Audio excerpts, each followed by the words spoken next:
찾으셨나요? 네, 자리에서 일어나셔서 우리 같이 한 목소리로 읽도록 하겠습니다.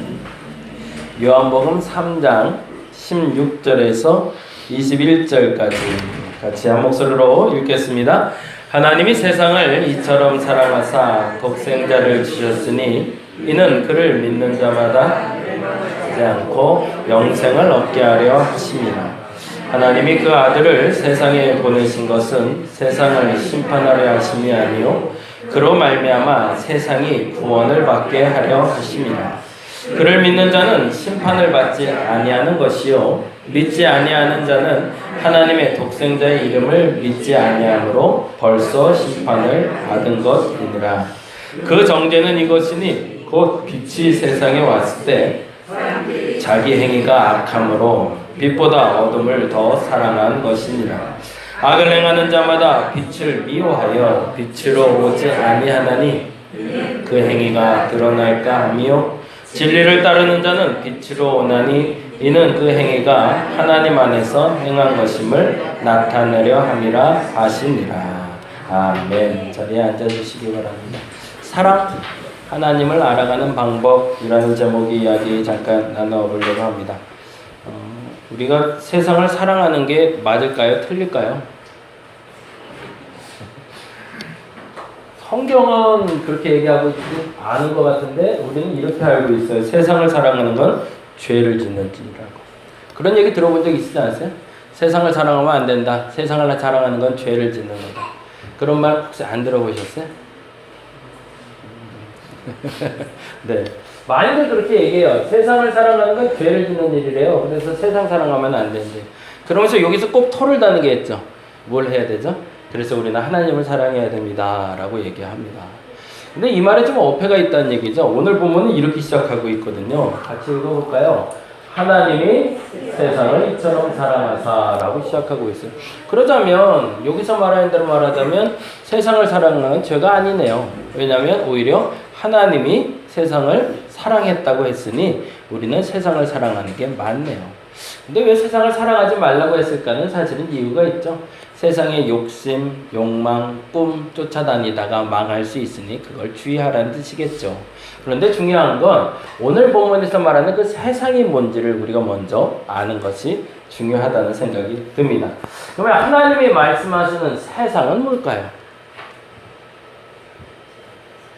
예, 본문에서 충실하게 한번 찾아보도록 하죠. 한번 찾아보겠습니다. 17절은 이렇게 나옵니다. 같이 읽어볼까요?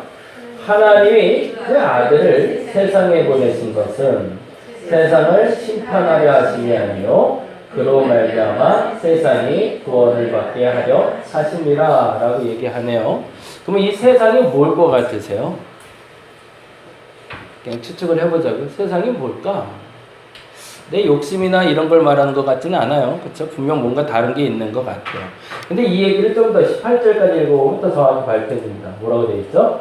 그를 믿는 자는 그렇죠. 심판을 받지 아니하는 것이요 믿지 아니하는 자는 하나님의 독생자의 이름을 믿지 아니하므로 벌써 심판을 받은 것이니라. 그러면 세상과 겹치는 단어가 나오네요. 그게 뭐죠? 그를 믿는 자, 그를 믿지 아니하는 자라고 말하네요. 그러면 여기서 말하는 세상은 뭘까요? 사람을 말하는 거죠. 하나님이 이처럼 세상을 사랑하자라고 얘기하셨던 것은 하나님이 사람들을 이처럼 사랑하사라는 이야기가 되는 거죠. 그렇다면 하나님은 세상이라는 단어를 통해서 사람만 사랑하셨을까요? 이게 또 하나의 질문이에요. 이게 조금 더 깊이 가보자는 거예요. 하나님은 세상을 사랑했다라고 얘기했어요. 근데 오늘 읽어보니 그 세상이라고 표현된 단어는 사람이에요. 그러면 이 사람만 사랑하시고 나머지는 사랑을 안 하실까요? 그건 아닌 것 같아요. 그래서 오늘 본문은 이렇게 읽는 게 맞습니다. 한번 다음 장 보여주실래요? 네. 같이 읽어보죠. 하나님이 말씀한 세상은 뭐라고요? 조금 어려운 단어죠.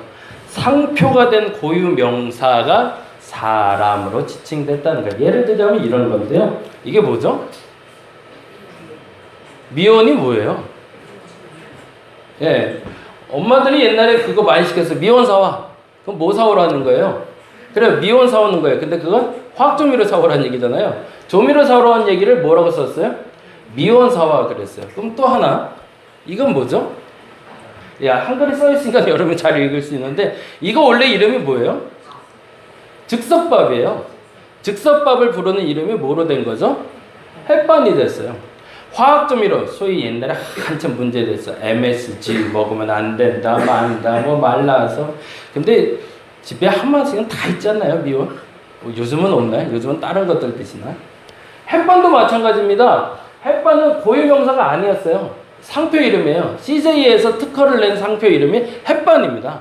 근데 햇반 사와 그러면 뭐 사오는 거예요? 당연히 즉석밥 사오라는 얘기예요. 그럼 또 하나, 이거 여러분 알고 계셨는지 모르겠는데 이게 뭐죠? 이거 번개탄이에요. 번개탄이 뭐 이름일까요? 상표 이름이에요. 원래는 즉석 갈탄이에요. 근데 그 갈탄을 만든 회사가 이 빨리 불을 붙는다고 그래서 이걸 번개탄이라는 이름을 붙였어요. 그래서 이게 상표 이름이 곧 이 상품의 이름이 되어버리는 형태가 되죠. 또 하나 여러분이 잘 아는 건데 이게 뭐죠, 이름이? 네, 포크레인이라고 그래요. 굴삭기. 우리말로 굴삭기라고 그래요. 근데 왜 포크레인이라고 부를까요? 작은 글씨로 써놨어요. 프랑스의 포클랭사에서 만든 제품이에요. 그래서 그 제품의 이름이 포크레인이 된 거예요. 그래서 원래는 고유명사가 아니라 상품의 이름인 거죠. 지금까지 이제 좀 젊은 사람들이나 조금 아우르는데 이거는 우리 그래서 예화 준비할 때도 우리 어린애들 보기도 괜찮고 어른들 보기도 괜찮은 거 하나 준비한다 싶어서 이것도 하나 준비했어요. 이건 뭔지 보세요. 이게 뭐죠? 옥편이 뭐예요? 예, 한자 사전을 부르는 이름이 옥편이라 불렀어요. 근데 옥편도 사실은 여기 작은 글씨로 써놨어요. 양나라 고야왕 때 543년에 고야왕이 만든 한자 사전 이름이 옥편이에요. 이 옥편이 한자 사전이 아니에요. 옥편은 상품의 이름이었던 거죠. 지금 보여드린 대로 옥편이라는 이름으로 뭐를 대표하는 거예요? 한자 사전 전체를 대표하는 거죠. 거꾸로 소급해서 올라가면서 포크레인이라는 이름으로 굴삭기의 모든 이름을 대표하고 있는 거죠. 거꾸로 가보자고요. 번개탄. 예, 소위 말해서 빨리 불을 붙게 하는 어떤 물건이 있다면 그것을 우리는 번개탄이라고 부르지만 사실은 번개탄은 이 모든 제품을 미원, 햇반, 번개탄 다 똑같다는 겁니다. 그러면 세상을 사랑하셨다라고 얘기하면서 사람을 얘기했다는 얘기는 우리는 두 가지를 기억해야 된다는 거예요. 첫째는 뭐죠? 내가 세상의 고유명사라는 거예요. 하나님은 만든 많은 소위 제품은 아닙니다. 이걸 이제 수요일날 말씀드렸는데 우리는 제품, 상품이 아니라 작품입니다. 상품과 작품의 차이점은 뭘까요? 상품과 작품의 차이점입니다. 똑같이 괜찮은 물건들처럼 보여요.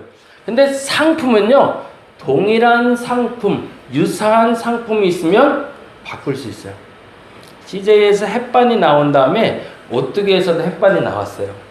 그리고 똑같은 상품으로 팔기 시작하는데 어느 날 CJ가 큰 타격을 받았어요. 이름 혹시 기억하세요? 옛날에 후쿠시마에서 나온 농산물을 가지고 쌀을 지었다는 루머가 돈 적이 있어요. 그래서 CJ 햇반이 한번 확 무너진 적이 있어요. 그리고 오뚜기 햇반이 확 한번 뜬 적이 있어요. 오뚜기 햇반은 순수 우리나라 쌀로 만들었다 이렇게 해서.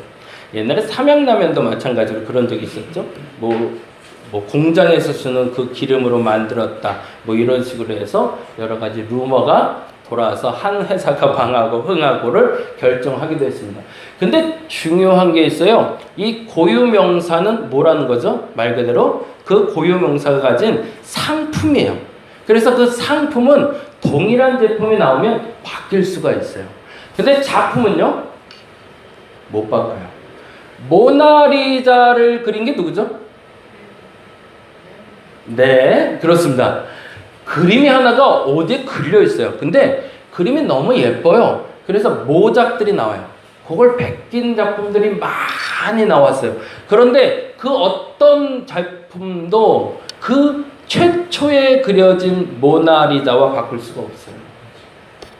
고유명사가 된다는 말은 원래 사실은 첫 번째는 그 모든 것을 대표한다는 얘기도 있지만 또 똑같이 얘기한다면 나라는 존재는 그 어떤 것으로도 바꿀 수 없는 존재라는 겁니다. 그래서 하나님은 이 세상을 사랑한다는 이름으로 세상 그 어떤 것으로도 바꿀 수 없는 존재로 나를 만드셨다는 걸 내가 먼저 알아야 된다고 얘기하시는 거고요. 그리고 또 하나는 그 대표로 만들어진 내가 만들어져가는 모습과 동일하게 이 땅도, 나무도, 새도, 짐승들도 모두 다 똑같이 그러한 자리로 가꿀 수 있도록 만들어낼 수 있어야 된다는 게 오늘 본문의 시작이라는 겁니다. 그래서 본문을 시작하면서 여러분에게 먼저 그 자부심과 그 확실함이 생기시길 바랍니다. 그건 뭐냐면 나는 상품이 아니고 작품이라는 이야기입니다. 그 어떤 것으로도 바꿀 수 없어요. 아들이 열이 있다고 하나 죽어도 괜찮지 싶어요? 그거 아니잖아요. 어저께요, 제가 주일학교 아이들한테 설교를 했는데요. 야, 집중도 떨어져요. 요즘 주일학교 아이들은 진짜 집중도가 더 힘드네요. 이제 더 이상 그래도 주일학교 설교 잘 못할 것 같아요. 제 손가락에 상처가 났어요. 그러면 아플까요? 안 아플까요? 아픈가요? 제가 아플 거예요. 그렇죠? 여기에 상처가 나면 여기 칼로 살짝만 매도 엄청 아파요. 그러면서 여기에 온갖 집중해서 딴 것을 못해요. 그렇죠? 그게 당연해요. 발가락을 다쳐도요? 똑같아. 주일학교 아이들한테 그렇게 설교했어요. 그런데요, 예를 들어서 이제 표징을 그렇게 했어요. 하원이라는 애가 있었고요. 그리고 또 하림이라는 애가 있었는데 하림이한테 물어봤어요. 하림아, 하원이가 손가락이 다쳤어. 그럼 넌 아파 안 아파? 그랬어요. 그때 뭐라고 그랬을까요? 왜요? 그러더라고요. 그게 맞죠? 내가 다쳤는데 왜 내가 아파? 라는 생각을 하는 거예요. 근데 다행히 그때 엄마가 와 있었어요. 그리고 아기를 데리고 왔어요. 아기 이름이 태윤이에요. 태윤이가 손가락이 다쳤어요. 그러면 엄마의 마음이 아플까요? 안 아플까요? 물어봤어요. 엄마는 아파요 라고 얘기해요. 그게 뭐가 차이가 있는 거죠? 묶여있느냐 풀려있느냐의 차이죠. 분리되어 있는 존재들은 사실은 고통도 기쁨도 같이 느낄 수가 없습니다. 근데 아이가 아프면 엄마가 아프다고 느껴요. 이상한 일이에요. 아이가 힘들면 내가 오히려 미안하고요. 힘들어져요. 왜 그럴까요? 연결되어 있어서 그렇습니다. 고유명사지만 지금처럼 우리는 상품이라고 말할 수는 없지만 하나님이 만들어준 그 사람들은 그 사람들의 아픔을 하나님도 느낄 뿐더러 자연의 아픔을 나도 느낄 수 있는 존재가 되는 것이 맞다는 거죠. 다른 말로 말하자면 교회 내에 사람들이 많이 있는데 그 사람들 중에 어떤 사람이 고통을 당한다라는 얘기를 할 때 그렇구나 라고 넘어가면 이미 그 교회는 문제가 있는 거예요. 누가 아파요 그러면 그러게가 아니라 큰일 났다고 여기는 게 맞는 거예요. 그게 가족이죠. 그게 교회죠. 하나님이 세상을 이처럼 사랑하라는 말은 이 두 가지를 담고 있습니다. 내가 얼마나 중요한 존재인지를 알아야 된다는 것과 너는 고유명사니 네가 대표하는 존재이니 너가 그 모든 것의 아픔도 품을 수 있어야 되고 알아야 되고 네가 바르게 해야 된다는 걸 우리에게 먼저 얘기하고 있다는 얘기입니다. 그 다음 볼까요? 그러면 하나님 말씀하시는 세상은 사람들로 대표되는 세상이에요. 근데 그러면 하나님은 어떻게 사랑하셨을까요? 그 사랑의 방법이 이렇게 나오네요. 같이 읽어볼까요? 그 다음 절 16절입니다. 읽어봅니다. 하나님이 세상을 이처럼 사랑하사 독생자를 주셨으니 이는 그를 믿는 자마다 멸망하지 않고 영생을 얻게 하려 하심이라. 그러면 고유명사인 내가, 대표격인 내가 세상을, 사람들을 어떻게 사랑하는 것이 맞는가를 오늘 본문을 통해서 얘기해 주셨다는 거죠. 여러분이 잘 아는 동화 하나 들려드릴게요. 그게 아낌없이 주는 나무라는. 편하게 한번 아시겠지만 기억을 재생시키시면서 한번 다시 한번 보도록 하겠습니다. 우리가 보통 책을 봤다라고 생각하는데 본 책들보다 들은 책들이 많아요. 이 책 보셨나요? 네. 춘향전 아시죠? 춘향전 보셨나요? 심청전 아는데 본 적은 없는 분들도 많아요. 아낌없이 주는 나무가 굉장히 큰 베스트셀러였던 책입니다. 근데 아는 사람은 많은데 본 사람들이 많지 않더라고요. 그래서 한번 본 사람들도 있겠지만 한번 보실 수 있도록 한번 드렸어요. 여기서 중요한 단서가 또 하나가 발견이 돼요. 하나님은 우리를 고유명사로 만드셨다는 거지만 하나님은 독생자를 우리에게 주셨대요. 그건 뭐예요? 아낌없이 내게 가장 귀한 것을 주셨다요. 그쵸? 아낌없이 가장 소중한 것을 내게 주셨다. 그러면 여기에 하나 더 질문할 수가 있어요. 그러면 지금은 하나님이 내게 또다시 아낌없이 그 무엇을 주실까요? 안 주실까요? 당연히 주시겠죠. 근데 우리가 착각을 하고 있어요. 독생자를 주신 하나님은 일시적으로 독생자를 준 것으로 나를 사랑했다고 표현한 것이 아니라 앞서 말씀드린 대로 지금도 내게 가장 중요한 것을 줄 수 있는 게 바로 나야 라고 얘기하고 계십니다. 여러분이 그래서 기도하시면 돼요. 그래서 구하셔야 돼요. 지금 나무에게 그 소년이 늙어가며 자기의 필요를 구하고 응답받아 왔던 것처럼 오늘도 여러분이 동일하게 하나님께 구하면 독생자를 주셨던 그 하나님이 여러분에게 가장 소중한 것도 내어주실 준비가 되어 있다는 겁니다. 그 하나님 믿고 기도할 수 있는 여러분 되었으면 좋겠습니다. 요한복음 3장 16절 우리가 많이 읽었고 외웠어요. 근데 문제는요, 익숙히 아는 본문이 가장 큰 문제더라고요. 그래서 알고 있다고 착각해요. 근데 이 본문의 정말 큰 의미는 너희는 내가 세운 대표자가 되는 고유 명사야 라는 거예요. 그리고 내가 너를 위해서 가장 아낌없이 그 무엇도 주었으니 지금도 너희들이 원하는 건 내가 다 줄 수 있어 라는 얘기를 하시는 게 하나님의 사랑의 표현입니다. 그래서 이런 사람들은 결단코 멸망하지 않을 거라고 얘기하시는 거예요. 단지 내가 죄를 지었기 때문에 벌받을 일을 했기 때문에 하나님 그냥 바로 내치시거나 버릴 수 있는 존재가 아니라는 얘기세요. 한 번 택했기 때문에 끝까지 사랑하셔서 네가 원하는 것 채우며 너로 말미암아 네가 원하는 것뿐만 아니라 내가 줄 수 있는 모든 것을 주는 존재가 바로 나라는 걸 너희가 인정하라는 말이 오늘 본문인 겁니다. 그렇다면 하나님이 세상을 사랑하신 이유가 뭘까요? 그 이유를 이렇게 얘기합니다. 다시 한번 읽어봅니다. 18절 읽겠습니다. 시작. 그를 믿는 자는 심판을 받지 아니하는 것이요 믿지 아니하는 자는 하나님의 독생자의 이름을 믿지 아니하므로 벌써 심판을 받은 것이라는 게 심판마저도 피해갈 수 있는 길을 열어놓기 위해서라는 거죠. 그리고 19절 이렇게 얘기합니다. 그 정죄는 이것이니 곧 빛이 세상에 왔으되 사람들이 자기의 행위가 악함으로 빛보다 어둠을 더 그렇네요. 사랑하는 대상을 달리한 거네요. 근데 내가 악하기 때문에. 그리고 20절에 이렇게 얘기합니다. 악을 행하는 자마다 빛을 미워하여 빛으로 오지 아니하나니 이는 그 행위가 드러날까 하며 21절 진리를 따르는 자는 빛으로 오나니 이는 그 행위가 하나님 안에서 행한 것임을 나타내려 함이라. 오늘 결론은 21절에서 그래서 나옵니다. 그럼 빛으로 간다는 표현은 뭘까요? 그 사랑을 받으라라는 얘기입니다. 하나님 여러분을 지금도 사랑하고 계시다는 겁니다. 예수님 주었기 때문에 이젠 너희들 내 말 들어가 아니라 예수 그리스도를 내가 너희에게 준 것처럼 내가 지금도 너희를 사랑하니 너희는 내게로 오라. 그래서 와서 뭐 하라는 거예요? 그 사랑 좀 듬뿍 좀 받으라는 겁니다.